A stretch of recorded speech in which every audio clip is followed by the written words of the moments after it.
Welcome to the Truth and Grace Counseling Podcast. Truth and Grace Counseling exists to provide clarity from a biblically informed perspective in order to help individuals engage life faithfully. Let's go. Hi, and welcome to episode 7 of the Truth and Grace Counseling Podcast. On today's episode, I discuss there might be a way to ditch that link tree on your Instagram. I also talk about consulting services that I'm offering, and also a new support group for Christian parents of transgender children. Please like and share this video and share that link because I think this could really be helpful for a lot of parents out there. I also talk to Jack and talk about his experience being a Christian counseling student and the process of going through some Christian colleges that maybe still not be worth your money, even though they say they're Christian. All right, I'll see you at the water cooler. The water cooler.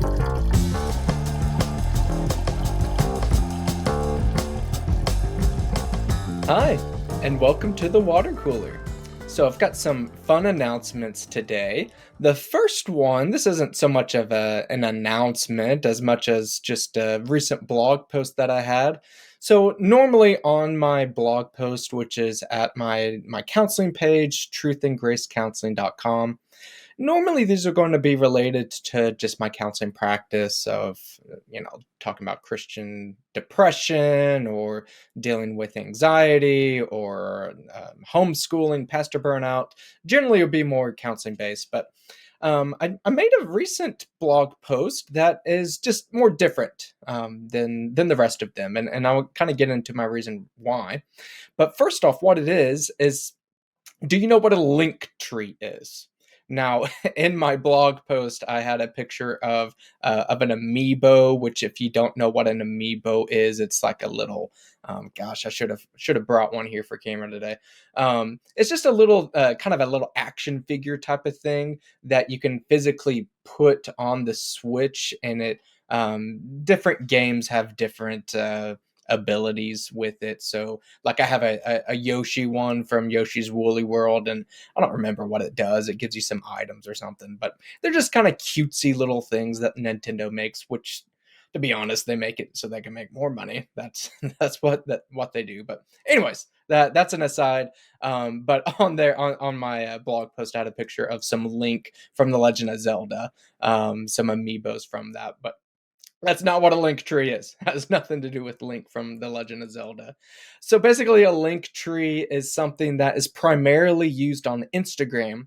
And why it's used on Instagram is Instagram really only allows you to do one main link on the page. You can't just constantly posting links on Instagram. So people will often say link in the bio.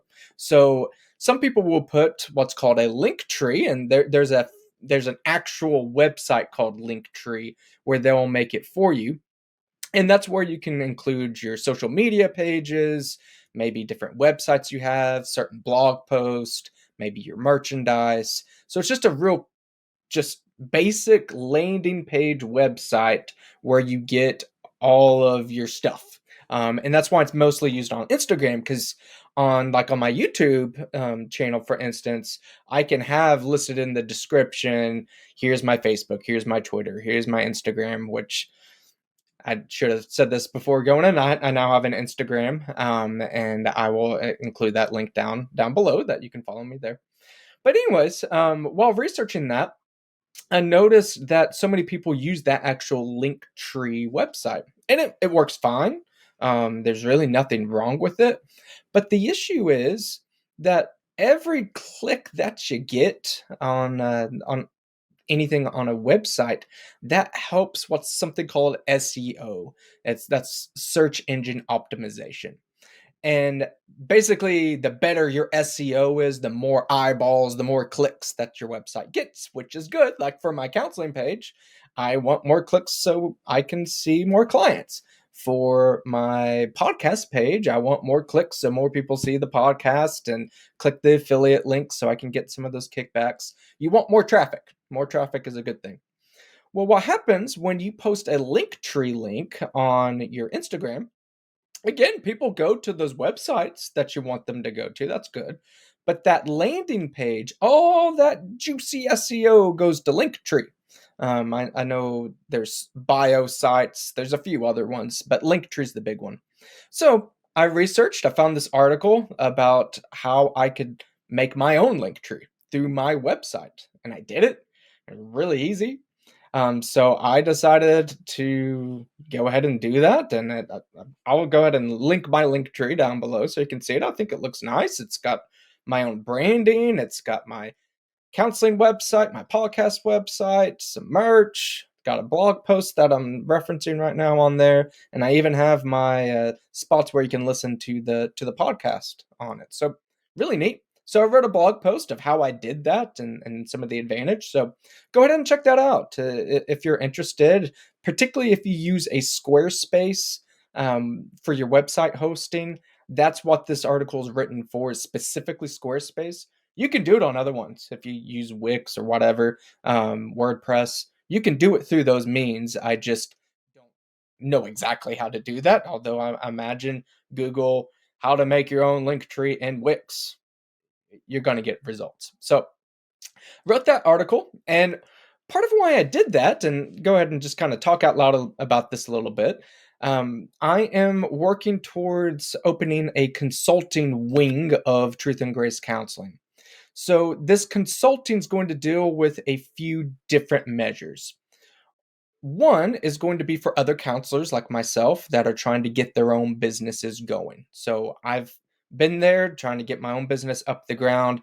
I feel like I've got a pretty good website going, and I know a lot of people might just have trouble getting that started. So I can offer my advice and try to help people get their own counseling practices up and running, particularly the website angle. I'm also going to approach that for other businesses. Businesses that, goodness, I know here in Duncan, I love my town, but there are very few good websites for businesses in town. And I think we're a community that's based on word of mouth and everything, which is great.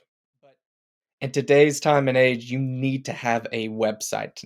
Facebook doesn't count. That's nice to have a social media account, but a good website where people can come and either buy your products there or know where to find you, because it's not that big of a financial investment and it will pay for itself. So I'm offering those services for local businesses, or even people that are further out.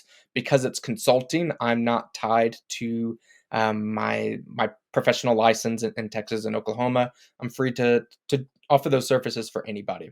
So if you are particularly a Christian counseling practice or a Christian based business, or at least a business owner that has Christian faith, I would love to work with you. If you don't have a Christian faith, that's fine too. You don't have to work with me on the consulting, but that's mainly who I'm targeting. And then also on the consulting end, I'm going to be doing almost kind of a very tight version of counseling. I want to be careful with my language there, because it's really not counseling. It's more of just advice, direction. So in the counseling process, there is some direction given by the counselor. Don't get me wrong, but it's much more of that process. You have that place to kind of process your emotions, your thoughts, get those things out there, and we work together with that. On the consulting angle, I can offer similar things, but it's going to be much more of, hey, let's do XYZ. Here's four things that you can do to try to improve things. So that might be helpful for somebody that doesn't really want to sit and do a um, counseling session, or if they're not really dealing with a lot of depression or anxiety, they just really want some advice. That I'm offering that as well.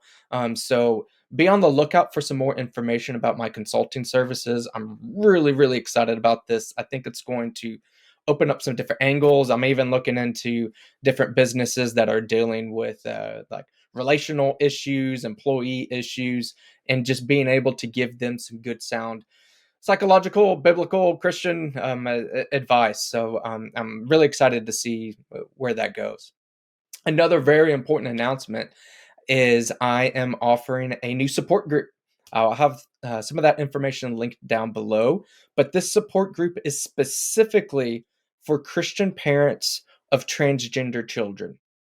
And part of the reason why I'm choosing this demographic is I reached out to somebody, and I was going to say I'm going to keep them anonymous, but to be quite honestly, I don't know what their real name is, anyways. But this was an individual that I ran into on Twitter that has I believe their daughter is no longer identifying in transgender, but nonetheless was in that kind of movement for a while. And I was just trying to get this mother's perspective because she was a outspoken Christian, and what she would want as far as services, what could be helpful for her. Because I know there's a lot of Christian parents like that out there that are confused. And she mentioned a support group. So, what I decided to do is make the support group for, again, specifically Christian parents. There's no set date at this right now. I'm still kind of in the information gathering stage. If you know anybody, and this is free, it's a free support group. And again, it is a support group, it is not a therapeutic group. In therapy, we get a little bit more intensive, a little bit more directive with this. This is much more of just coming together with like-minded Christian parents and saying, "Hey, you have a spot. You have a place that you can express these concerns." So this is open to anybody that professes the Christian faith. I'm coming up with a statement of faith that's a little bit looser than the one I have on my website. I want us to all have some very similar beliefs, but like for instance, I wouldn't say, well, this person's a Baptist, this person's a Presbyterian, so they can't be together. No, like I want us to have a profession of faith to where we all agree on. It's not going to be perfect, but anyways, I want that to be to where we have these Christian parents that are able to process these concerns, this confusion, give each other support. And again, it's free of charge.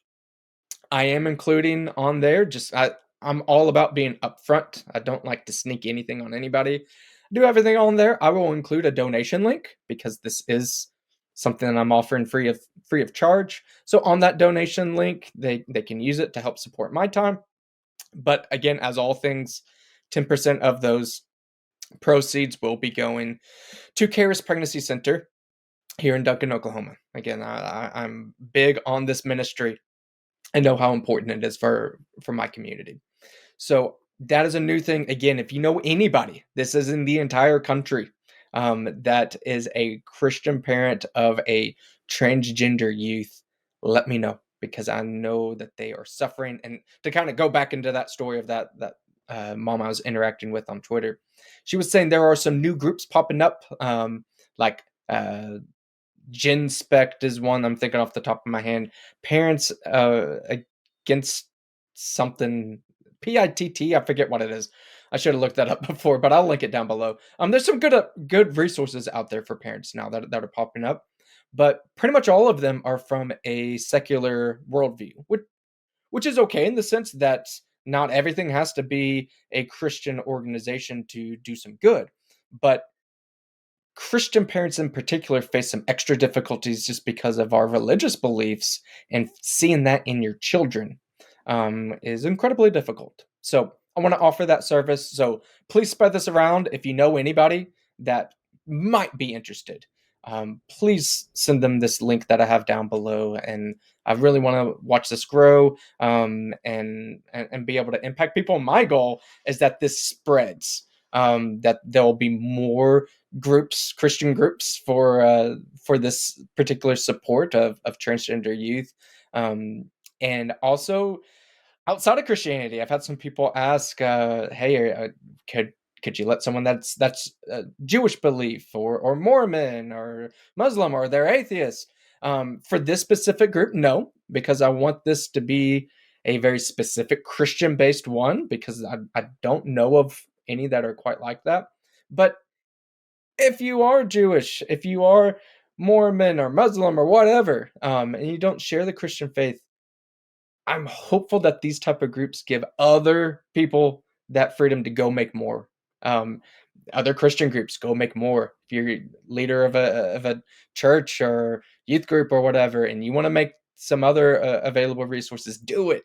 It's not just about me. I want I want parents that are facing just these difficult challenges of raising youth that are being consistently dealt this propaganda, that to not feel that they're alone and that they have support. So I would love it, love it, love it. I know I ask often of liking these videos, share, subscribe, all of that, just to pass the show. But I'm pretty passionate about this support group in and of itself. So if you would not mind, please taking that link I have down below and share it to anybody and everybody, to your pastor, to somebody that's kind of expressed concerns about their kids, what they're going through, any school counselors, whoever, pass this link, because I guarantee you there are Christian parents out there that are suffering, and more than likely they're suffering in silence. So, anyways, that would mean a lot to me if you did that.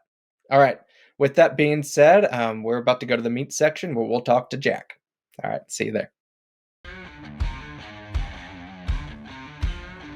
The meat section.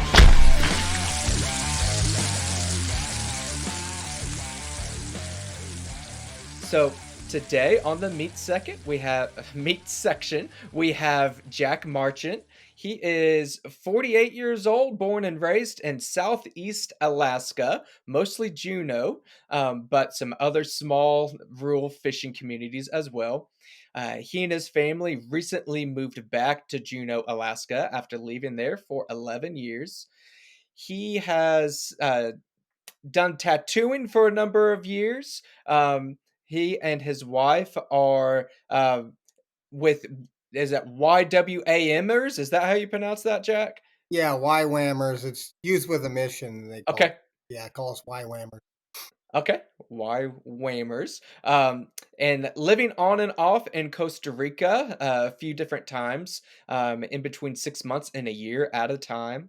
Um, he has two teenage boys, ages 14 and 16. His wife has homeschooled the boys for their entire lives. She is currently working part time at the Southeast Alaska Regional Resource Center as a youth teacher, advocate, and case manager. They also love to snowboard and attend church at Calvary Chapel in Juneau. He has a BS degree in addictions counseling and is in grad school at Liberty University in their clinical mental health counseling program. And he added this last bit so his wife won't get upset at him that they've been married for 20 years. All right. Well, Jack, it's great to have you on today. Thank you. Good to be here. So, as I ask all of my guests here in the meat section, said I call this the meat section because it's the main part of the podcast. So, I ask everybody, what is your favorite kind of meat? Okay, so my favorite kind of meat, and there's no close second, is venison backstrap. Oh, Um, okay. yeah, and that's for actually, land animal. I suppose Alaskan halibut would be a close. I mean, that's seafood, but I mean, if I knew it was going to be my last meal on Earth, it would be one of those two. But I would. Gotcha. I mentioned off camera here with Jack that my cousins on my dad's side, on their other side of the family, so I'm not related to them, are in Alaska. And you mentioned halibut. One year, one of those cousins, he went fishing and got a big amount of salmon and halibut and ended up cooking it for us, and it was great. Oh But yeah. my goodness, did the house smell awful for quite some time after they were cooking Yeah, you grow accustomed to that. It just becomes it. yeah. Now, with venison, I assume you hunt. Is that where you get your venison? Yeah, well, I haven't since I've been back, but and I don't know when like I don't currently have a rifle anymore and stuff like that. I probably will this next season, but growing up here and my uncle, um, you know, he's Alaska native and he took us out all the time. He's been hunting and fishing for years and he'll either, we have family around here that gives us um, you know, meat and venison and halibut and seafood and stuff. So we have access to it, but I'd like to hunt maybe next year, but it was just with everything going on, and it just hasn't happened yet. Um, I did when I was younger, and grew up around it, stuff like that, but it's been a long time. Gotcha, gotcha. Well, very cool. So, kind of jumping into some more of these questions here. I actually don't know the answer to this one just yet. I know we corresponded and you said that you ran across some of my videos. Mhm. How did that happen? How did you stumble across my way? Okay, so I was going through sort of what happened at University of Cumberland. Maybe we'll get into that a little more, Sure. but and I was just feeling very, I thought, there has to be Christian or slash conservative counselors out there. Like I know we're not very represented, but like they must exist. They're not.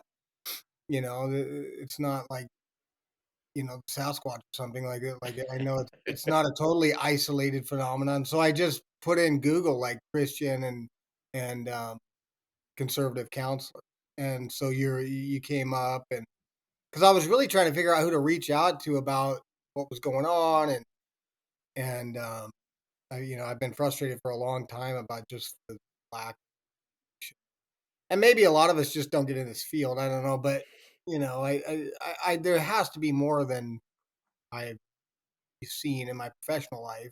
Stuff like that. Like I knew they were out there, so I just basically Googled it, and you came up. So uh, Well, I I appreciate you sharing that, and I haven't fully gotten into this side of things that I'm about to get into just yet. But one of my newest ventures that I'm trying to get into is consulting, and what you said there, that makes me glad, because I've tried to put in some work that there's not a lot of us out there. There's not a lot of conservative Christian, counselors, so I've been trying to be pretty intentional with some of that language and some blog posts and video titles, things like that, for this very reason, because there's more of us out there, and I want to be found in that way. And I want to help consult other counselors or honestly other just business owners of mhm. how to conduct yourself in a way that it's not like I'm waving the, Republican banner around all the place, but just trying to show we're in a divided culture and trying to tell people, hey, you don't have to sacrifice your morals. You can be upfront with that. So I'm glad that that part was effective, that you were able to find me and reach out that way. Yeah, it was encouraging, and and I found a lot of like I'll start working at an agency, and as I get to know people, I realize, oh, this guy, he's a believer. But it's hard to say. Like, I think we need to be much more.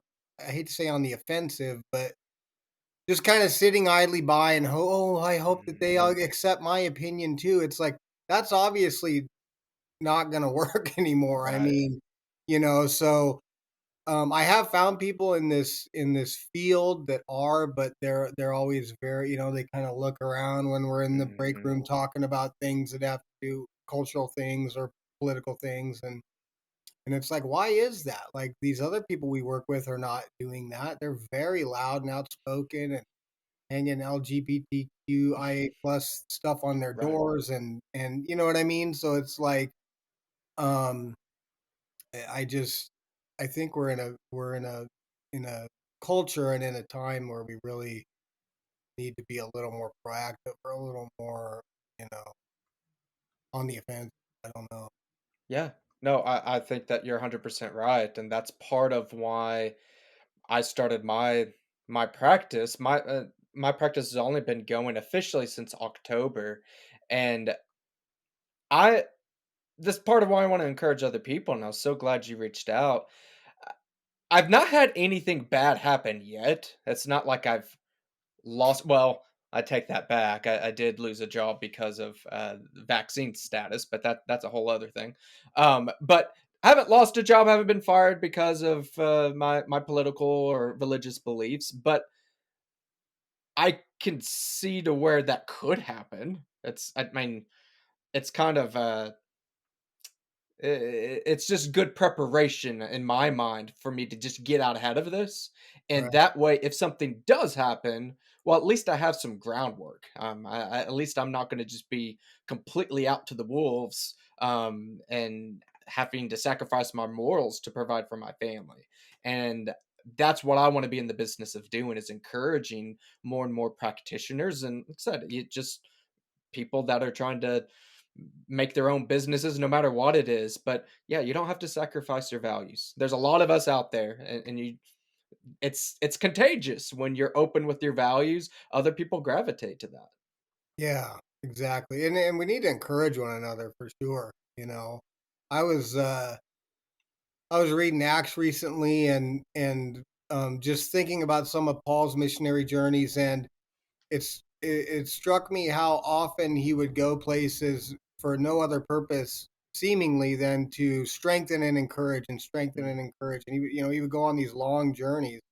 At least biblically, the only thing mentioned was it appears his only purpose for going was to strengthen and encourage the church there, or the people. And we, especially in this field and especially in this culture, it's pretty easy to feel alone in the world. Like we mm. really need one another, I think. And yeah, a lot of those resources, a lot of those not agencies. I'm trying to think of like Freedom First or these I can't think of them off the top of my head, but S- these organizations that are going out Organization, there yeah, and taking these things all the way to the Supreme Court and fighting for religious liberties and things like that. Every time I read one of those things, like, oh, thank goodness that there's resources and people and professionals and lawyers that realize the importance of this, that are out there doing yes. this. Wow. Yeah. Absolutely. Now, uh, Jack reached out to me. What was it, about a month or so ago, of just your situation you're dealing with in your schools. So, if you wouldn't mind, just go ahead and kind of walking everybody through what this whole process was, and what type of just mess of a situation that got thrown your way. Yeah, so as part of the program at University of the Cumberlands, I was going to the clinical mental health counseling program there.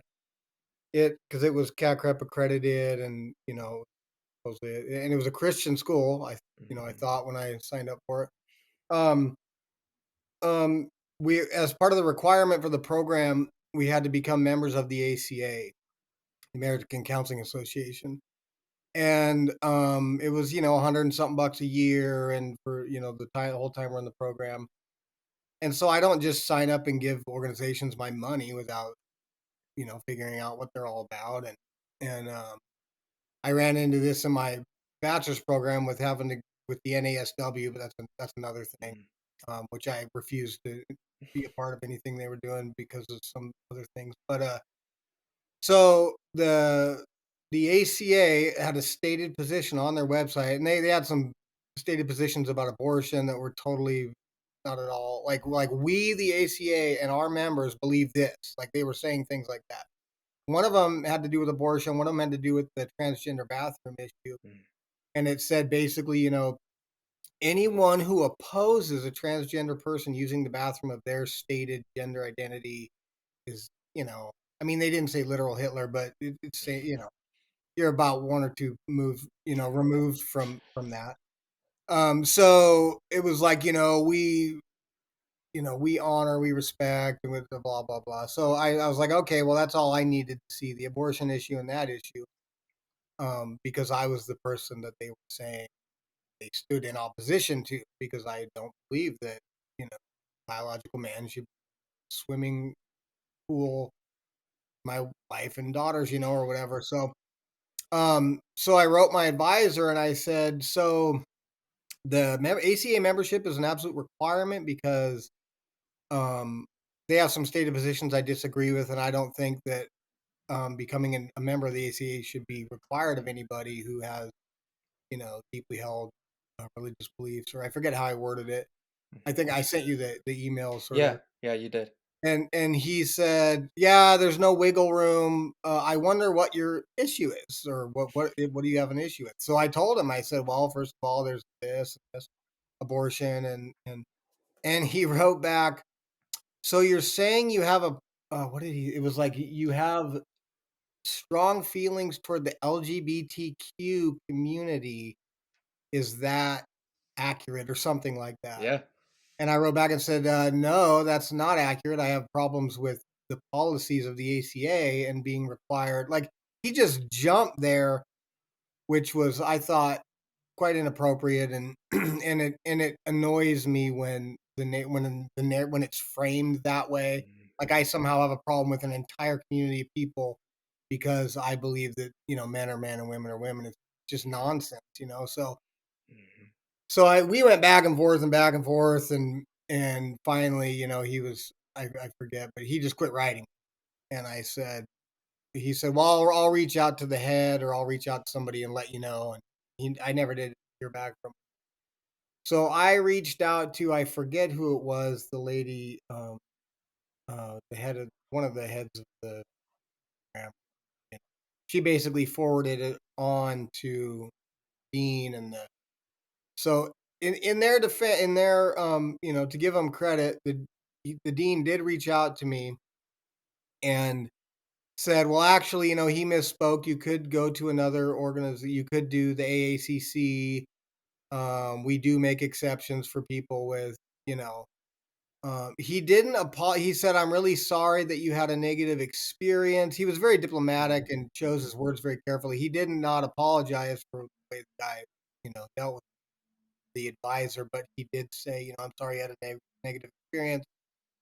And "Do you have any other concerns?" And I said, well, yeah, I mean, this guy dealt with me in this way that I thought was real inappropriate, not very professional, and he's my advisor now for this whole program, and I'm supposed to believe that he has my best interests at heart, or that he's going to be like, I didn't come out and say it, but I thought someone who, you know, um, had that kind of response to me, and just like, there might be reprisals in some kind of way. I don't, you know. Mhm.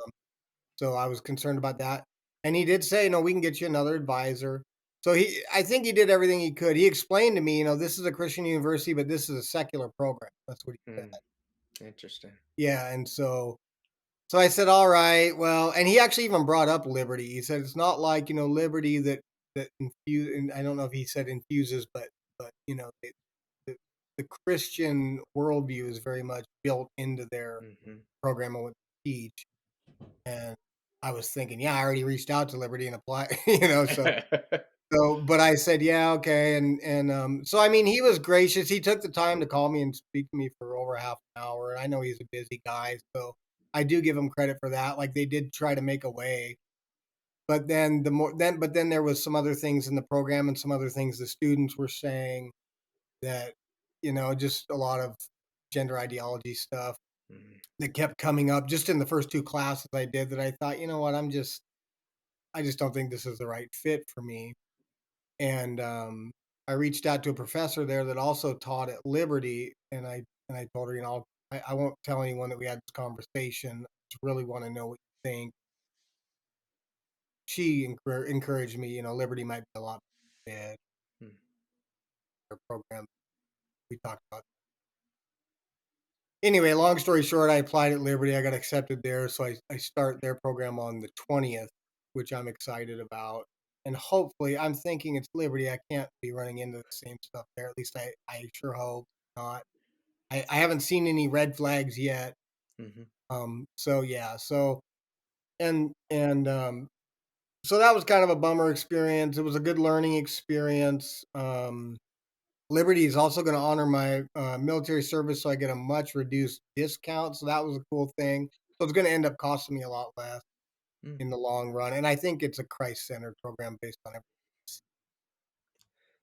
Y It was in I don't know anything specific of this university. I think I mentioned to you I went to Oklahoma Baptist University, so I understand what it's like being in a Christian-based university, and OBU did a decent enough job. They've done things since I've graduated that I've not necessarily agreed with, but regardless, they at least tried to keep that. Like their saying was, "All truth is God's truth." So if you're in a science class and maybe we're not specifically talking about theology, but we talk about gravity and the apple falls from the tree, well, that might not specifically be a theology class, but that still has God in it, right? I mean, Yeah. God created, in our worldview, God created the gravity. So what do you think their justification of that language of, well, this is, it's Christian university, but it's a secular program? That sounds like it's just ripped apart from Christ. This part's over here and the Christ part's over here. How do you make sense of that, or can you make sense of that? I mean, I guess I look back at all these universities that have, it's a lot of times they talk about God on the door of the, and they're doing everything they can to get rid of it. Mm, Um, it was a little bit when he said that, I thought, oh, okay. I mean, that was that moment in the conversation. I was kind of holding on to, well, and this is before I knew for certain I was going to get the reduced tuition, and so I was kind of like, maybe I could just stick it out. I wasn't, but as soon as he said that, I had just made that decision in my mind. Okay, mm, I don't. You it, it just, yeah, it was kind of like, oh, kind of like when I run into somebody. Yeah, I've been going to church, and I'm like, oh, great, and they're like, yeah, it's the LDS, whatever, and I don't mean to pick on more, but you know what I mean, like yeah. it's just kind of like, oh gosh, yeah, I mean, wow, okay, like, like, Yeah, yeah. um, it was just kind of one of those moments, like, I just, I knew what I had to do, but I don't know what to make of it. It's like, if you're a Christian university, why wouldn't there be a Christian worldview at least represented in your, at least to the point where my reason for not wanting to be a member of the ACA would be well received, I would hope. You know what I mean? Mhm. Like, I mean, this isn't Berkeley. It's like, Right. so yeah, it was a bummer. It really bummed me out because I think it's a little bit deceiving to people. And I think there's a lot of Christian students there that are kind of feeling maybe out like, Mm, This is not okay. And they're probably not nearly 50 years old and just not willing to put up with this crap like I am. But so I think it's unfortunate for them, and yeah, it's a bummer. I don't know how you have a Christian university, but the behavioral science over here, we're gonna do what the world does. So, yeah. yeah, I Uh, don't think people should give them their money. Kind of like who is it, Jeremy Boring at the Daily Wire? Quit giving these companies money that hate you. Like, don't give your money to Hershey's. Don't I mean, I'll never go to Disneyland. I'm never gonna order Disney Plus.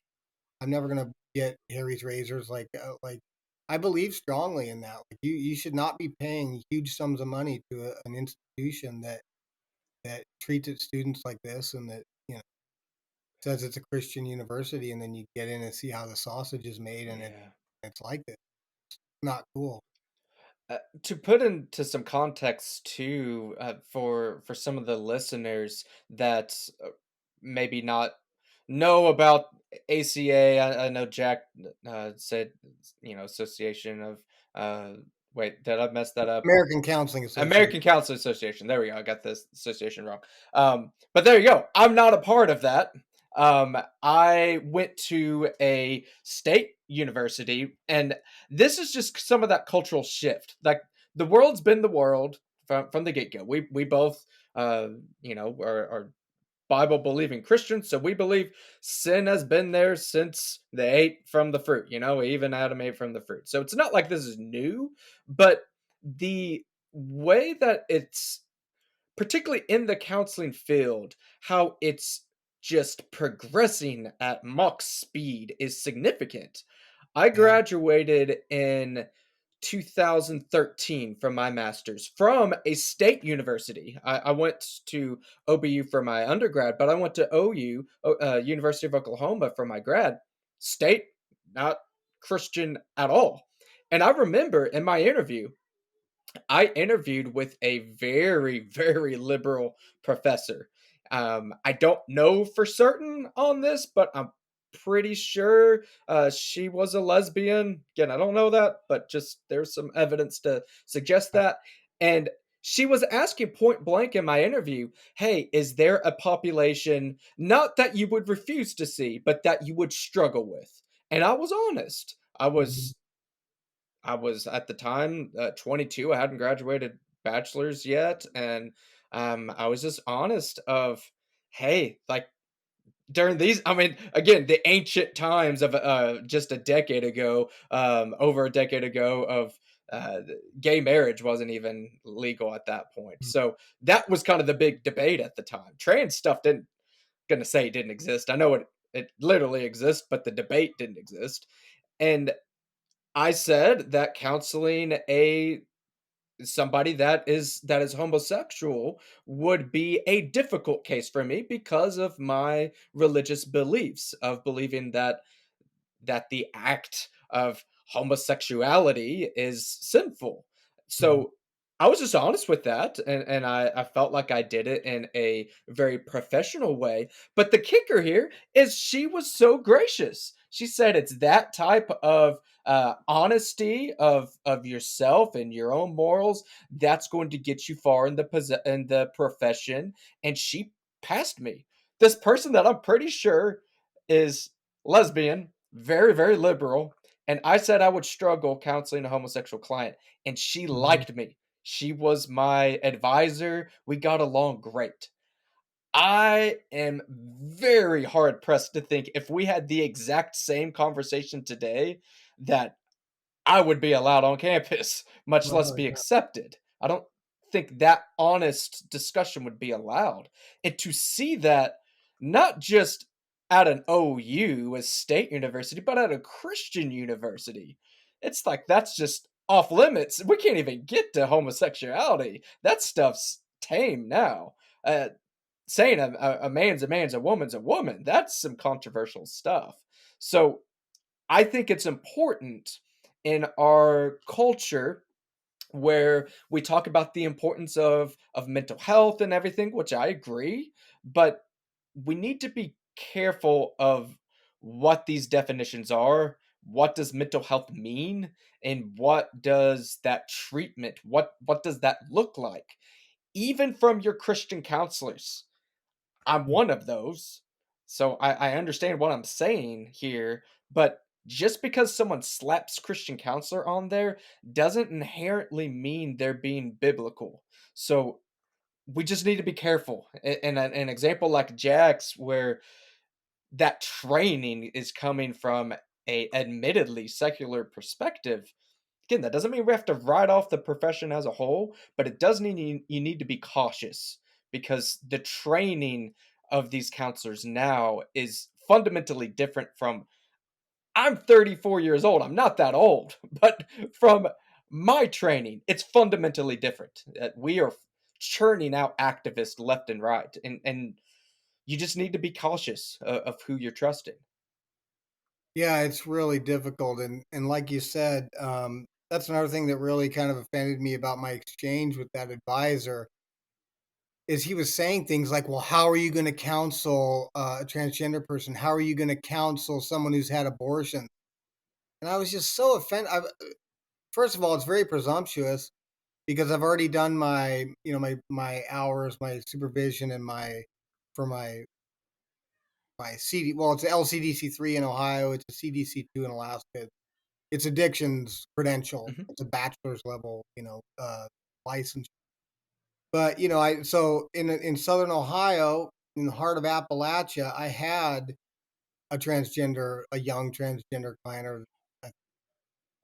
But anyway, they said they were transgender, and I had a client who was deciding whether to have an abortion, and I had a client who had had abortions. I mean, and I said I counseled them the same way you would anyone. I just met them where they were at. I didn't, you know what I mean? I'm not going to come at somebody like that. I mean, maybe if there was an open door and they Mhm. genuinely asked me what I thought about it, and I thought that it was coming from a place of, you know what I mean, if in the right circumstances. But I'm not like, what do you think I'm gonna do? Just lay hands on somebody and just how dare you? Like, Yeah. I didn't know what I didn't like. I was just so offended by the notion that I could not effectively counsel somebody because they had these things going on in their lives or they identified in that way or whatever. Um, which and it was interesting too that how many times I've been asked, well, what are you going to do in light of the fact that you might have a trans or a gay student in your class? Like, what? How would you deal? How would you, they asked me to write an essay for uh that FHSU. I think I applied at that program too. I can't remember if it was FHSU or U Cumberland's. But one of the things they wanted me to write an essay about is basically how are you going to check your own beliefs at the door? Mm, How are you going to set that aside? Count. And it occurs to me like, would you ever think? And maybe they do this, but I never hear that question in the context of, what if you had Amish or more, which I had Amish clients, believe it or not. What if you had Mormons in your class? What if you had very staunchly pro life mm, Mormons that didn't, that believed that men were men and women were like based on your ideology and your beliefs, how are you gonna check your biases at the door and yeah. counsel that, but I've never heard it asked in that way. It's always, oh, Mhm. how are these religious folks gonna figure out how to check their, and it's so annoying. It's like Yeah. I don't know. It's like we all have and I tried to, I said that in my email exchange to him. Said, he's like, I haven't said what my beliefs are, towards the end. And I'm like, I'm not saying that you stated what they were. I'm saying that you must have them. Right. Like, you must have some position on Donald Trump or abortion or fill in the blank. Like we all have these beliefs, and so you're asking me like, how can you operate in the counseling world? Like we all have beliefs. What are you Right. talking about? Like when you come at me like that, you're basically just indicating that my beliefs are somehow just wrong. Like Mhm. I don't. It's. I don't want to become too cynical or too, but it's just I more and more, and like you said, even in the last 10 years. Like if it had been like this when I first kind of started, maybe 2014, whenever I kind of went back to school, um, I don't know that I would keep. I don't know. I keep thinking more and more there might not just be a place for me in this field, but like I don't want to give up on it. But it's pretty discouraging. It it absolutely can be. No doubt about it, and that's part of, again, my reasoning of no, let me back up a little bit, of where your professor was coming from, and I know this was really taught to me in school. I think that not only is it difficult to do, I think it's impossible to do, and this is what you're hinting at there, of I was trained to kinda be a blank canvas. I am nothing. I am there for the client, and whatever they say to me, I can reflect back or whatever, but I check my beliefs at the door. Mm, And it's not possible. mm, Now, are there ways that you can really be wise and cautious of how you come across things? Like, for instance, at my full-time job, still have a full-time job that I'm working at, and it is not explicitly Christian counseling. How I'm going to approach an LGBT person if they have depression, anxiety, or whatever, it's going to be different because our informed consents are different. They're not going into Christian counseling. But if our informed consent on truth and grace counseling is, hey, I'm explicitly coming from a Christian worldview, and I have that in my informed consent. I have my statement of faith, which I don't make anybody sign off on, but I do make them say, hey, if there's parts you disagree with, what are they? Because I want to be on the same playing field here. mhm, But I'm going to treat them fundamentally different because we're in different situations. That's not fair for me to treat them the same way I would in my private practice, where we talk about a statement of faith, as just a run of the mill normal counseling practice. But what I've found in my ability to keep my values, my biblical principles going long term is I can't be that blank door to everybody. I have to be able to express, hey, here's at least a piece of where I'm coming from. I may not go full on in. I'm not going to tell them all of my personal stories and just become friends. But if my field is going to tell me, no, you have to affirm their gender no matter what, no, I'm not going to, because I have to look at myself and say, what's more important, my job, my affiliation of whatever counseling organization, or is it my morality? And if I am, there's a difference between me counseling somebody that is trans, that is gay, and we're talking about something about their anxiety, depression, or whatever. That's different than me actively encouraging them to go down a road that I feel scripturally and honestly research science based as well is leading them down a path of destruction. That's not worth it. And it's up to me to be honest with those beliefs. And what I'm seeing is people like you, and I've had some clients, just this breath of fresh air. Hey, we're not dealing with all this nonsense of the world. Like, let's actually get to the root of our issues and move on. But we can't do that as a blank slate. It's just not possible. Yeah, and you're talking about some things like my big concern for you would be like maybe I don't know, like Masterpiece Cake Shop or like Yes. there's no way I believe that those 2 guys just happened to wander in because they like No. that whole thing was so I would be concerned about somebody coming and intentionally being like, "I need counseling for this," and you have to affirm and, kind of weaseling their way into your to turn around and cause you trouble rather than just go to a counselor that's a better fit for them. That's not the world we live in. Sure.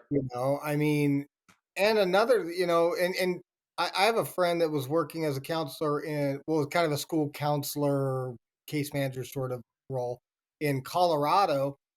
And he told me that if a kid comes to you, even if they say, like, I'm struggling with whatever, homosexuality or my gender, because they're going to be confused in this culture. Um, he is not allowed, even if the client expresses that they want to look into, you know, just if even if it's an unwanted same-sex attraction or something like that, and they Mhm. indicate, "Look, I want to do something about this," or "I don't." He was in a position where he could not even explore that. Like the only thing he Right. could do was affirm their, whatever. Like you can't even explore it. You can't even suggest that this could be the cause of their anxiety and their depression Right. and their problem. Like you just have to, oh no, that's not contributing to it at all. It's which when you look at the suicide and the comorbidities with the Mhm. transgender community, and it's because they're not accepted, and because it's like they are more accepted and revered and elevated, in this current culture, and the suicide rates are still darn near 50% of Yeah. them are ending their lives by suicide. So it's like there's much more going on there. Right. But you can't even explore it. You can't even have the conversation. So it's like, what are you supposed to do? And that's really getting into, and I don't know all of the states, and I would say kind of going backwards a little bit too. One of my saving graces is where I'm currently licensed in Oklahoma and Texas. We're pretty well protected with that. I know both states have some bills going on right now to kind of enhance some protections as far as children and transitioning and things. Now, there's certainly many parts of the country where that's not the case. And where they're getting into is, and I think this is a big talking point, is conversion therapy. And conversion therapy now means, if just like what you're saying, if there's any piece to any sexual gender identity at all, then what people believe conversion therapy is you just accept that, say yes, and move on. There's nothing else behind there. No trauma, no anxiety, no nothing. We don't go deeper.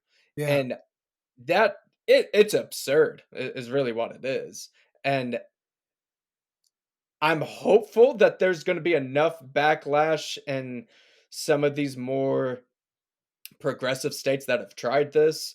If nothing else, to stronghold some conservative states like my own to help protect against it. But conversion therapy, when it first really was getting into it, it wasn't about the act of questioning whether somebody was gay or not. That was not the original outrage. The outrage was some of the methods. It was doing like convulsion therapy, shock therapy, things like that, to do all these aversive therapies to physically harm somebody and show them like gay porn or something like that to try to make them not want that stimuli. That was the original part of it. Now it's morphed, obviously, to now to the degree you no questions whatsoever, not even about gay. The gay stuff's that's all said and done with. Mhm. It's gender things now. It's absurd. It hand ties every counselor and every training. That's like 90% of our job is asking questions, getting to the root of stuff, and that Mhm. hand ties you. And if that's the way the field goes, then yeah, like we're just activists at that point. We're really not serving any purpose. Yeah, and it's hard because it's like kind of like in school. There's been a few times I had a real anti-Trump guy in my bachelor's program. I mean, there's been a few times I pushed back and just said, "No, I'm not doing this." Like, you know, um, but it's like I don't have I got a family to raise. I'm trying to make a living. I'm trying to like, I, it's like I don't know how much fight I have in me for this kind of stuff. Mhm, Like, mhm. I mean, especially the notion that I'm just saying, like, womanhood is sacred. Like, womanhood is not just Yeah, some subjective sense of what you know. And it's funny, my wife's cousin, she's wonderful. She's a clinician here in town. She has her own practice, and she kind of chuckles at me. And like at my last job, this activist came in and introduced herself. She was from the ACT team, and you know, she's she's a they them and whatever. And she wanted to go around and everybody introduce yourselves and give your preferred pronoun. Like, I'm not participating in. I'm not mhm. giving you my. You know, I'm Jack. I'm the reentry counselor guy. Like, and she's sort of, Yeah, and I just let it hang there. And then finally, I just said, I'm not giving you a front. Like, yeah. and if pressed, I would say you're asking me to participate in a gender ideology. I don't. You're not going to do that, and I will fight this. All you know what I mean. But she left it alone and she didn't push. But my wife's cousin kind of chuckles about it. Oh, I would have just given him my pronoun. It's like, think about Mhm. what you're saying. Like, you have two daughters, they're 1 and 3. Like, it's like, walk that dog out. Do you want biological males who could potentially be very troubled in the swimming pool locker room? Like, do you want to explain that to your 5-year old? All I'm saying is that womanhood is sacred.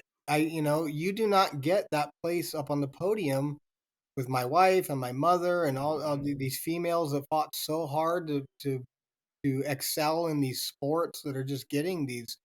It's like we're under some weird spell. It's like I'm waiting for everyone to kind of snap out of it and then look back and go, no, no, we never suggested that males should be in the changing rooms, and we never said that Leah Thomas should. It's like, no, you did. We Mhm. have the receipts. Like, what were you all thinking? Like, did you not?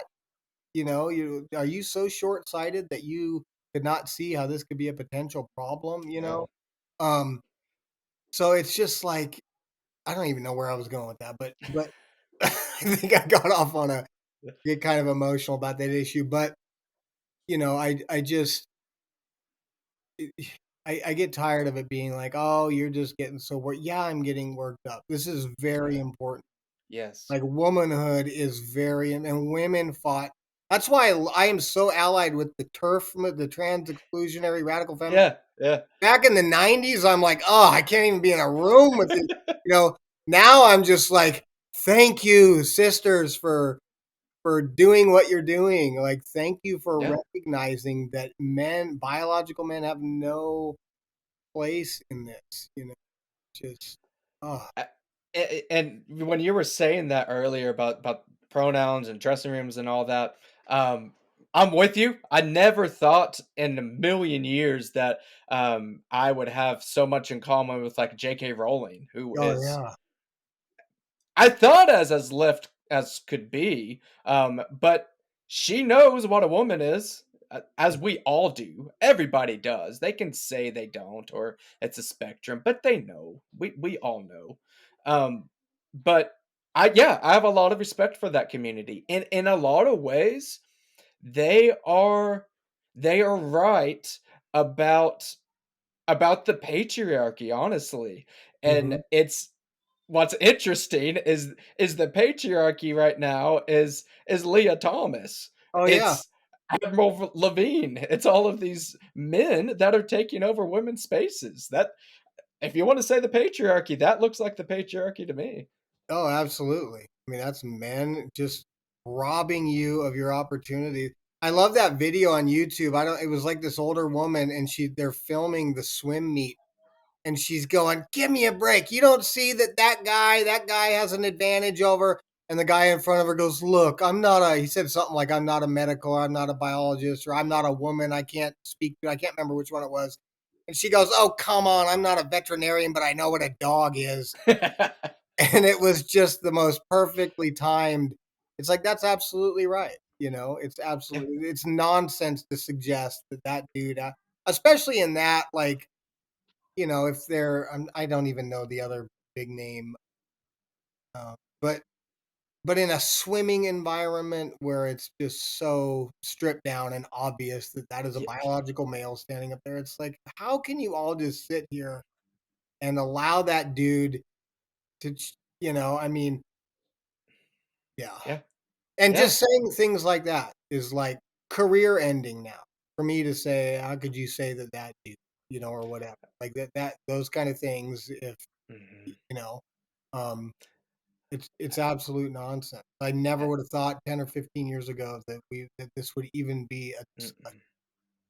or that And supposed feminists would just sit yeah. by and say, "Well, we're allies," and it's like, no, no, stop it. I appreciate your stance there on pronouns, and that's one that I'm actively on as well. In fact, that was the first big precipice of me getting my own practice because I had been doing a side job, and on the side job, they forced clients to do their pronouns. They hadn't ever forced us to do it, but it's one of those if they're forcing clients to do on their profiles, then they're gonna force us eventually. And yeah, I won't. I absolutely will not do that. Mhm. And I've gotten some similar pushback as well from people on the right, right leaning Christians. Oh, it's just a pronoun, like you know, you use he and him or whatever all the time. What's the big deal?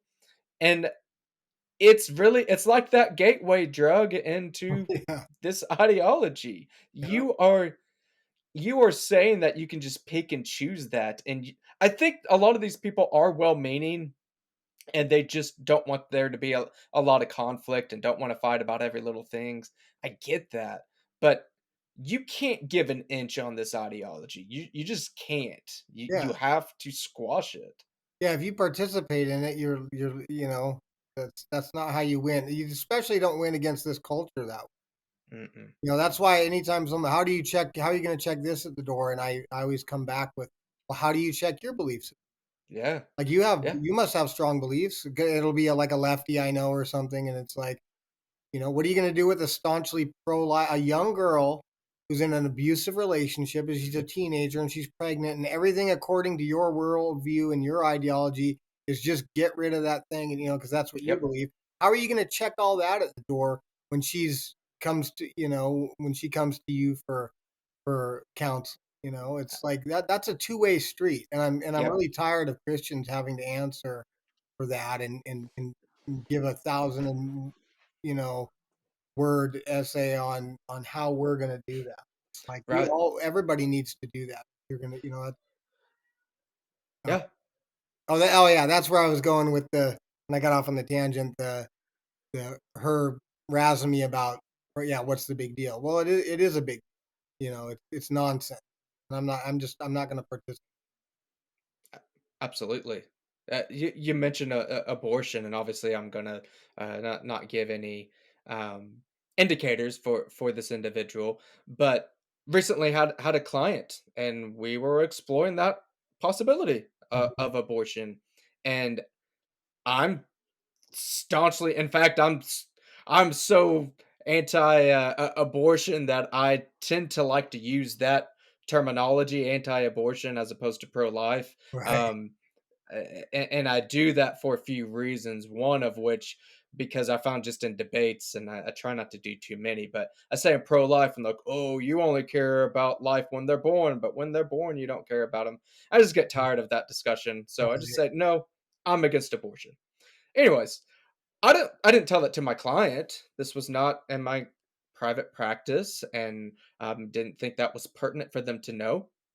But yeah, did my beliefs influence the conversation? You bet it did, because I sat there and I distinctly remember this moment of, okay, I can let this go, and professionally, nobody would look at me in the professional field and think, "Well, you did anything wrong. You explored the idea, she came to her conclusion, let it go." But in the moment, I had about 30 minutes left in session. I distinctly remember, if I don't push this a little further, there's a professional way to do it, but if I don't push it a little bit further, nobody in her life is going to say anything otherwise. I'm the only voice of, I wasn't even saying don't do it, but the only questioning voice at all of, hey, if we do this, like, I just want you to think, go along this line. I just want you to really take time to think about this, because this is a decision that you don't get to go back on. Mhm. And just through that type of discussion, at the end of it, I thought she was going to go along and go ahead and do it. I think the saving grace is this was Oklahoma, and she actually had to travel in order to get that done. And um, anyways, decided to keep the baby. And I can somebody else, a left-leaning person, maybe could look at that like, "Oh, well, you really shouldn't have done that. You let your values influence." And to which I would say, "Yeah, they did influence it, but I did it within a very ethical way." She doesn't Mhm. know all of my personal beliefs, but I was able to weave that in through some of the questions and through some of the framework. Mhm. And that goes back to your school of them to just pass that off, to act like, "Oh, somebody comes in for an abortion or whatever. This is a secular secular profession or secular field." Uh, that's ridiculous, because Right. there absolutely are ways in a secular job to infuse your beliefs in it. People do that all the time. And in the same way, that leftist, I'm sure, would ask the questions and frame it in a way that's, Yes. "Oh, well, can you do you think you can really take care of it? Like, you're telling me you're not Yeah. gonna go there when you deal with that same individual? Like, nonsense," you know? Um, Absolutely. and I guess in its purest sense, we wouldn't, but like you said, if you want them to make a decision based on, it's like, let's look at, okay, you can look at the consequences of having a baby and how your life's going to change. You could also look at, what women who have had abortions say it was like, or, maybe they, I mean, there's a lot of ways to explore that without indicate or without um, pushing your own value. That's uh, being told to just not explore it at all, though, is not an option. We No. need to be able to explore. Sure. And I think that's where this worldview, and that's another thing too, that was irritating me when we were kind of going through those emails of, again, just acting like there's this middle ground of amorality. Again, we're going to check our values at the door, and there's this amoral way to go about life. That is just so incredibly untrue, Mhm. because in order to do that, we're buying into the fact that sexuality, your gender, all of that is set from that very second of conception, and there's absolutely no influence on that at all. It's Mhm. all just set from that get go. And there first off, there's no proof of that. Nobody has ever done any brain studies or anything and found that gay gene or the transgender gene or whatever. They haven't found it, and I don't think they will ever find it. Mhm. And I just don't believe that, and I don't even believe that on a LGBT side of things. You mean to tell me that a let's say a 17-year-old, that father was out of the home or whatever, and now they're disrespecting women and are sleeping around and leaving them or whatever. You tell me that even that heterosexuality, that wasn't influenced by their life? Of course it was. Right. Like, that's just nonsense for us to sit there and think that wouldn't apply if it has anything to do with LGBT at all. We're not even getting into changing orientation, just Mm. exploring. That's our job, is to explore. And yeah, that it's to say that that doesn't have any values. It's amoral. It's just untrue. You're going to have morality in some way, shape, or form. It's just what's influencing you. Yeah, absolutely. Uh, So going through what you're going through, and you're still in the middle of your, your education and everything. Let's say there's some kid out there, maybe they got a psychology degree, or they're wanting to become a counselor or a social worker or whatever, but they're a Christian. What advice would you give them? What would you tell them to do to help prepare for this journey? Well, I would urge people to I know it's easy to just I hear people say it all the time, just get your A and move on. Tell the teacher what they want to hear. I did that a little bit in my bachelor's program. I had this, I forget which class it was. Basically we had to report on climate change. Like they were like it was framed like this, like report on the effects of climate. It wasn't even like, is there climate change or how bad is climate change? It was like Yeah. report on climate change. And these are the resources you have to use. Like basically, we don't want you out there on the internet, looking for those climate deniers and the whatever. Like it has to come from these sources, and this is what we and write a paper about it. And I'm just like, oh, this is so tedious. Like this is so annoying. So in that instance, I don't care enough. Like it was the end of the semester, just whatever. I did it and I told the guy, "No, we all need to be more conscientious about whatever stupid stuff he wanted to hear." But when it came to another teacher that had us watch this Dateline thing on Charlottesville, and this guy was and I knew because I research all my professors and stuff. So he was a lefty. He had a TED Talks. It was totally lefty. And it was basically the Trump said, good people on both sides, narrative, blah Mhm. blah. And I was like, no, that did not happen. So we had to do a feedback on it, and I said, well, it's propaganda, it's nonsense. And he's like, I don't know what you mean, the fact that you had to parse through all this. And he was kind of suggesting that I had went and found where Trump had made a comment in another, like this dude didn't even realize that in that very comment, like 6 seconds after Trump said good Yep. people on both sides, he said, I'm not talking about the white supremacists and the Nazis because they should be condemned entirely. He Mhm. said that in the same clip, like 6 seconds after the Yep. and he wasn't even aware of that because he didn't do his due diligence. And so I told him, no, no, I didn't go find this in another interview. It's not some like he was suggesting that Trump backpedaled after the event. Mhm. I said, no, Trump said this in that same clip. They just cut it off. Like they cut it off and they made it sound as if, and now you're peddling this to 19-year-old kids who, and I'm just like, no, you're misleading them. This is propaganda. I just was like, no, I'm not, and we had a big back and forth, and he ended up saying, I respect you, whatever. But I guess the point is most 19, 20-year olds that want their A and they're not going to push back like a guy in his Mhm. 40s who's already lived a bunch of crazy life, whatever. So it's like, I would urge them to not, you know, um, like you said, stick to your convictions and don't play by when you get those emails about this is why pronouns are important. I get that was another thing that happened at the end of my bachelor's program. The department head was sending out like, this is why we use pronouns and this is why it's important. I'm just no, I would say don't participate in that nonsense.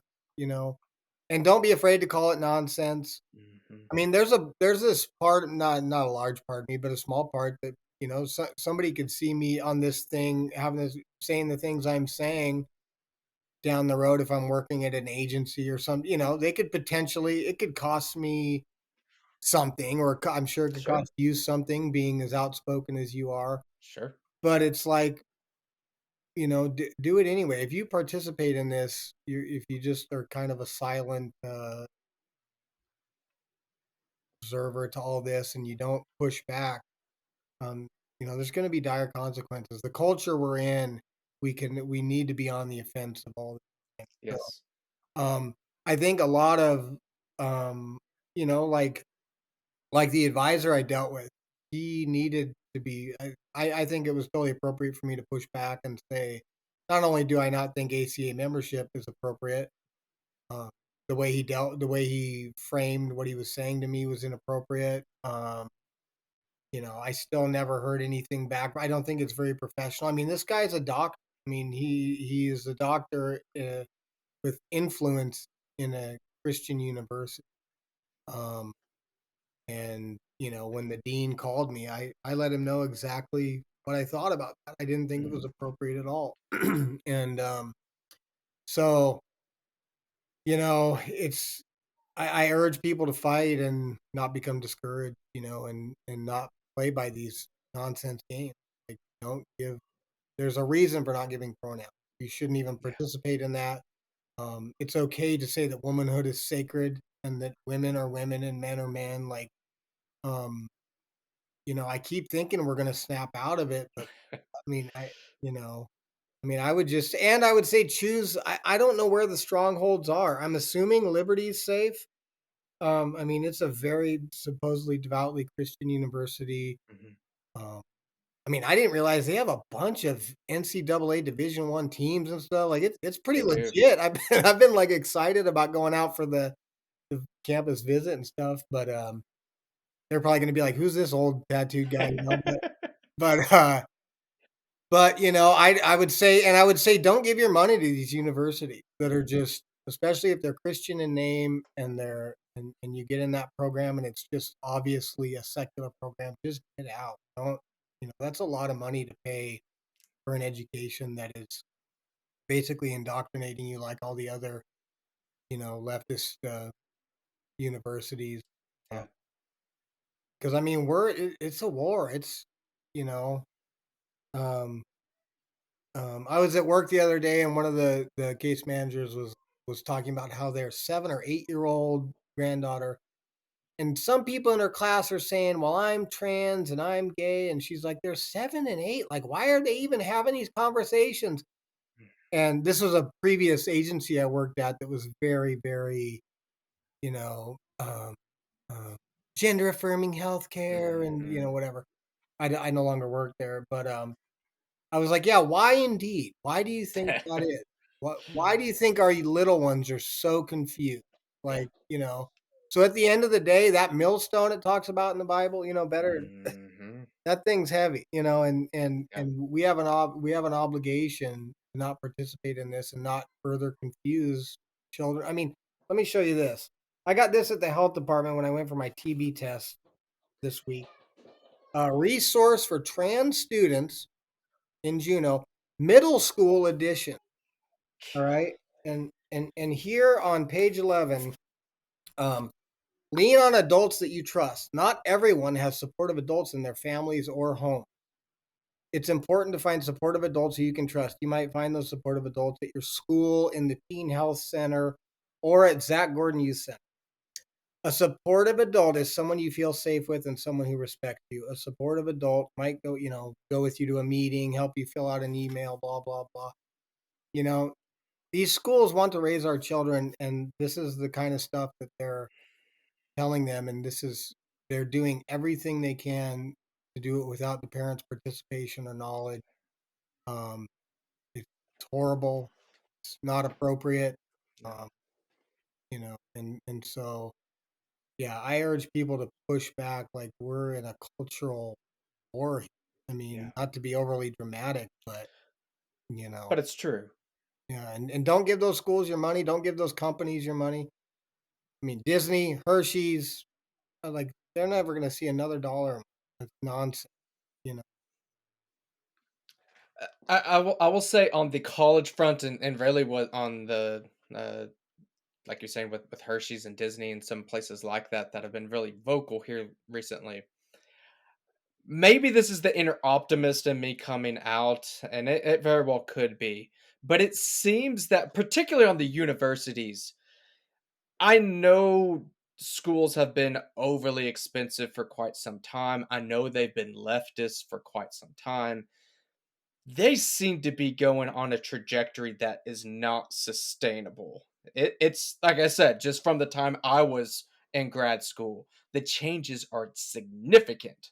Um, like, unrecognizable, Mm, and my hope with that is because it's so unrecognizable, because it's getting so left, because it's getting so expensive, that by the time my kids, which I've got a 3-year-old, a 1-year-old, and, I got another kiddo on the way, so in the next 10, 15-ish years when they're looking for college, I'm hopeful by that point there might be some type of alternative, some type of uh, different network. I would love for there to be more uh, journeymen, and like if my son wants to become a plumber or whatever, I would love for that to become more normalized and just getting out of this because the in my parents' generation and in my generation it was you graduate high school, you go to college.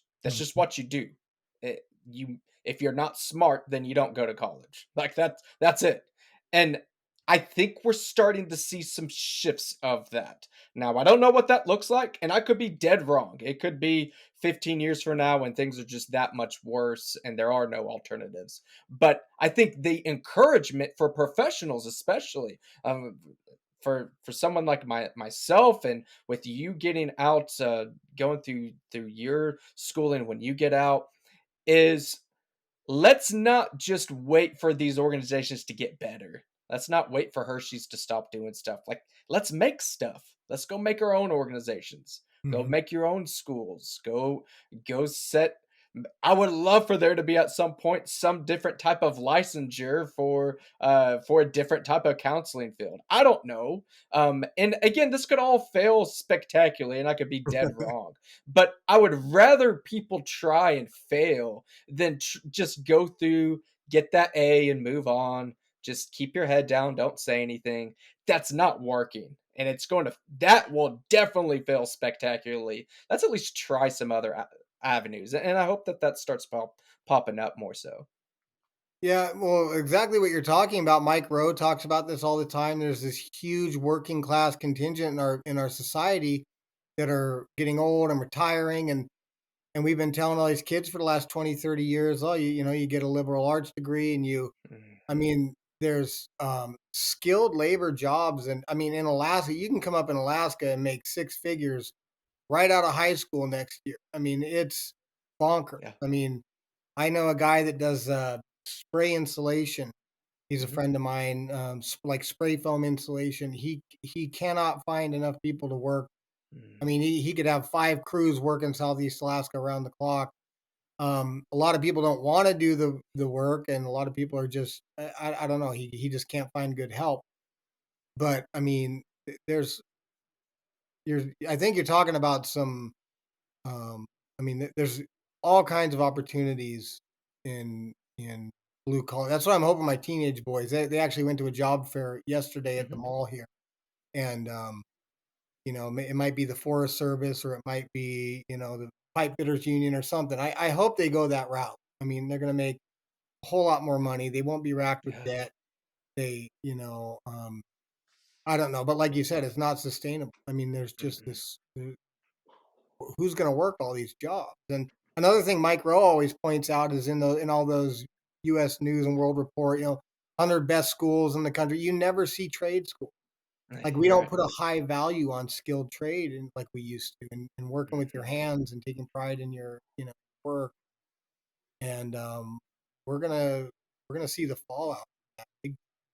Right. There's endless opportunities in all these different sectors in Alaska for, somebody to make a really, really good living, and, uh, yeah, you never hear about. Like you said, that's what the smart ones go to college, and the Mhm. other ones, join the military or do something else, I don't know. I know a lot of people with communications degrees that are bartending, you know? Yeah.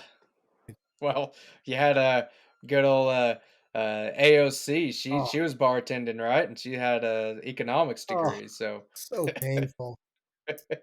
Oh.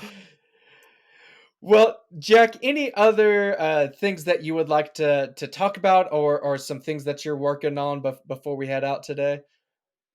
Oh gosh. Well, I would just say I hope I wasn't too cynical. I take these things really, really seriously, but I would like to say, at the end of the day, we have a living hope.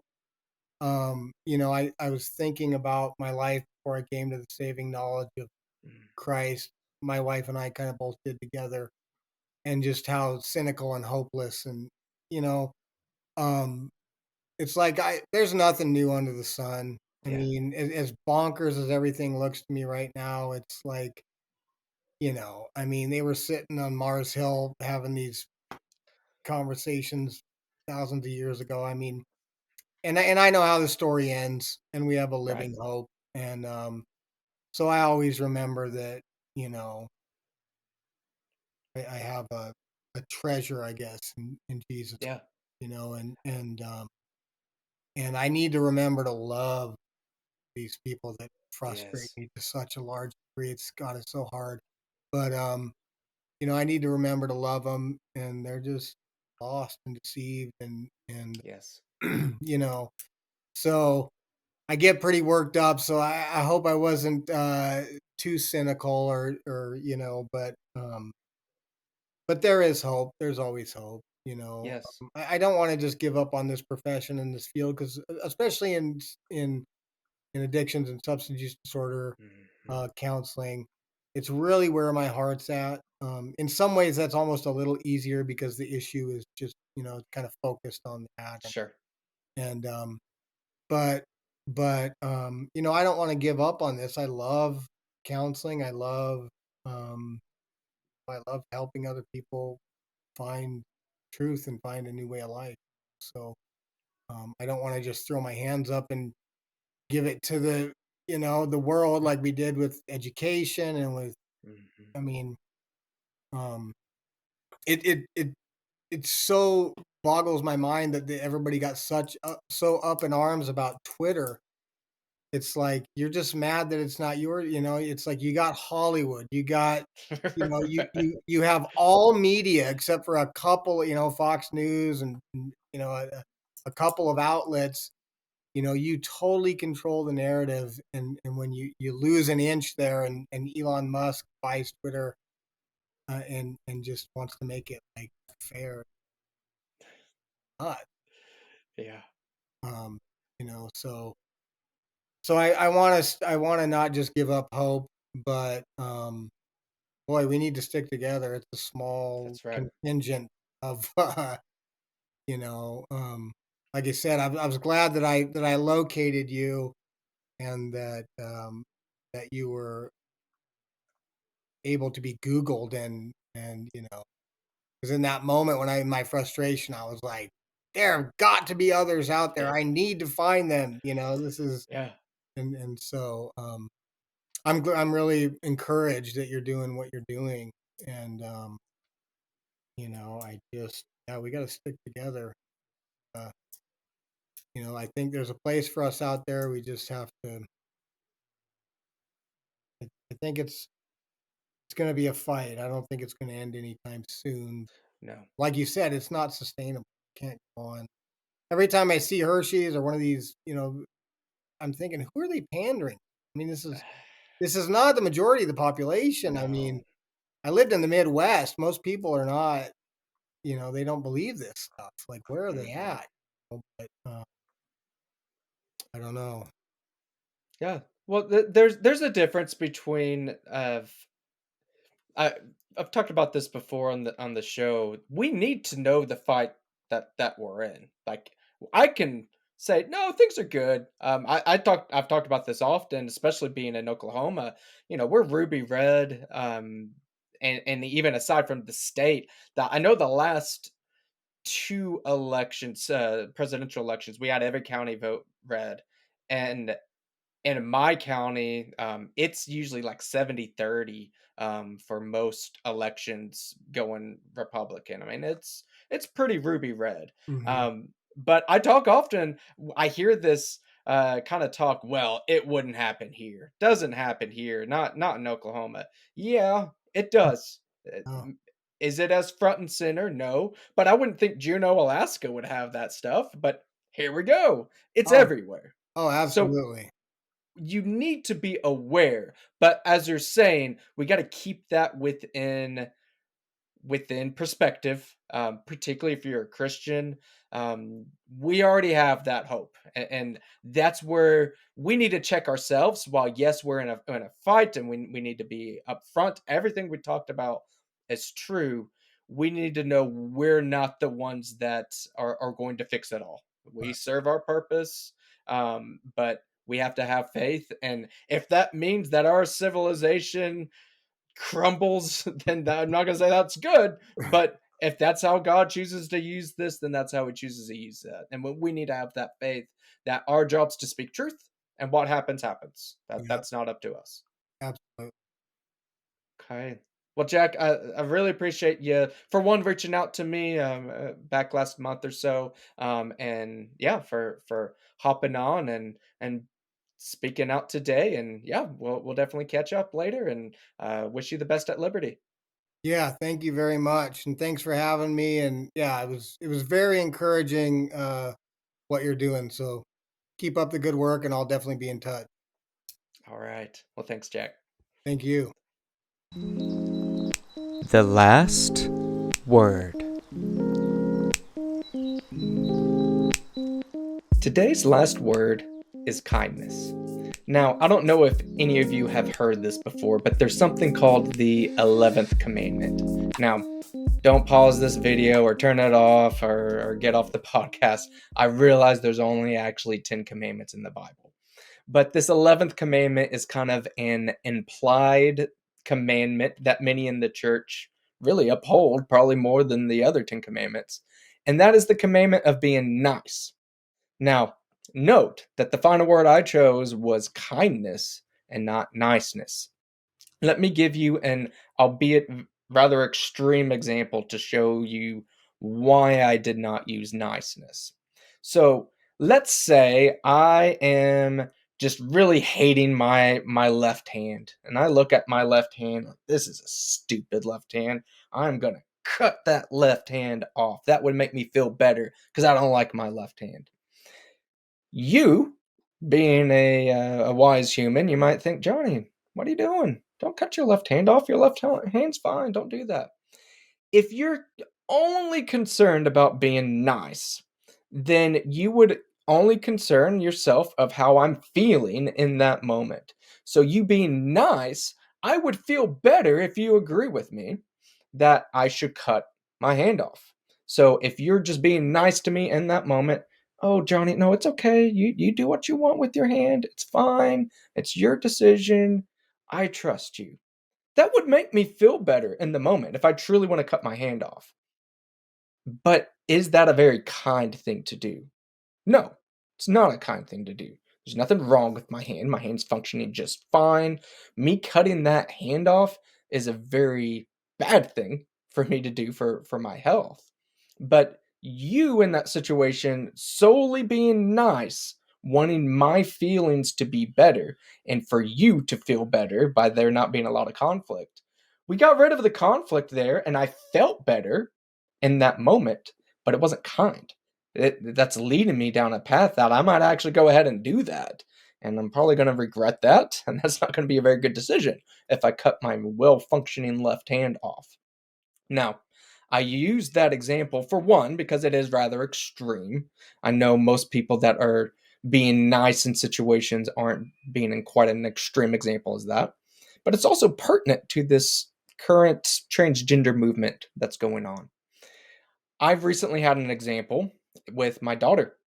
My daughter is 3, and if any of you have a 3-year-old or have had a 3-year-old in the past, you know they just like to argue sometimes. Well, my daughter, who is very much a daughter, very much a girl, she said, "I'm a boy." This has been a few months ago.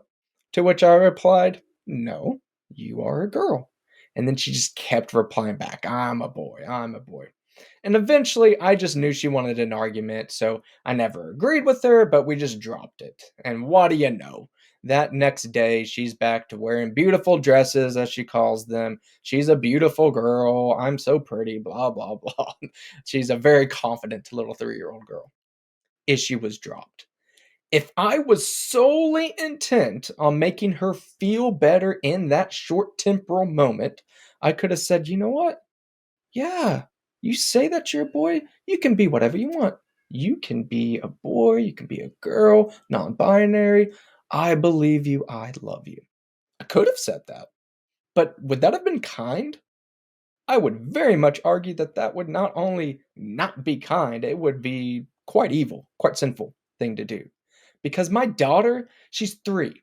She was saying things just because she's being argumentative, testing boundaries. She knows that her brother is a boy. She knows that her brother Isaac, that's going to be born later this year, is a boy. So she's heard boy thrown around, and she's just being argumentative. Her intention there was to test where are those boundaries at. That's what 3-year-olds do.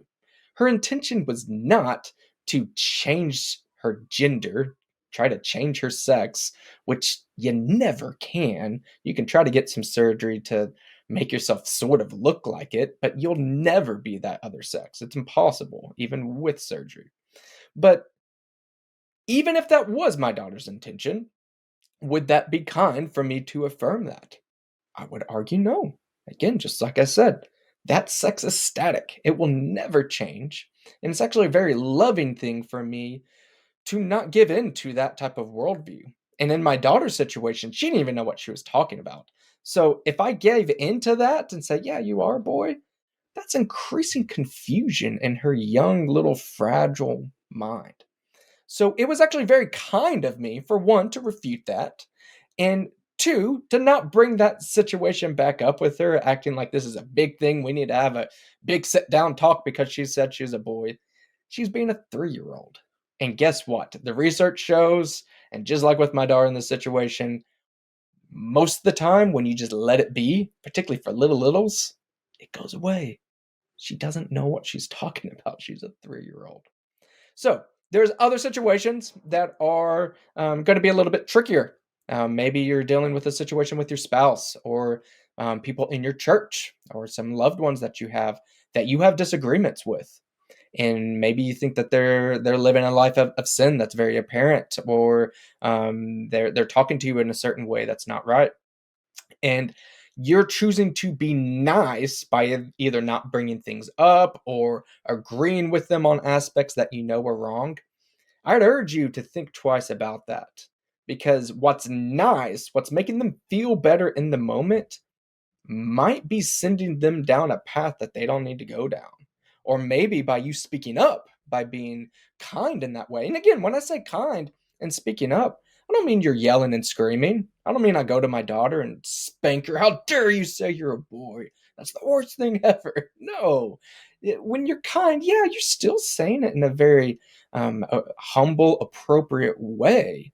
Keep your emotions in check. But ask yourself, is me being nice, me agreeing with them, is it really helping them?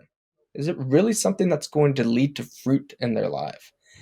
And if you're solely focused on being nice, I can about guarantee you that that's not happening. So I urge you, think in your life, am I confusing these things? Am I really being kind?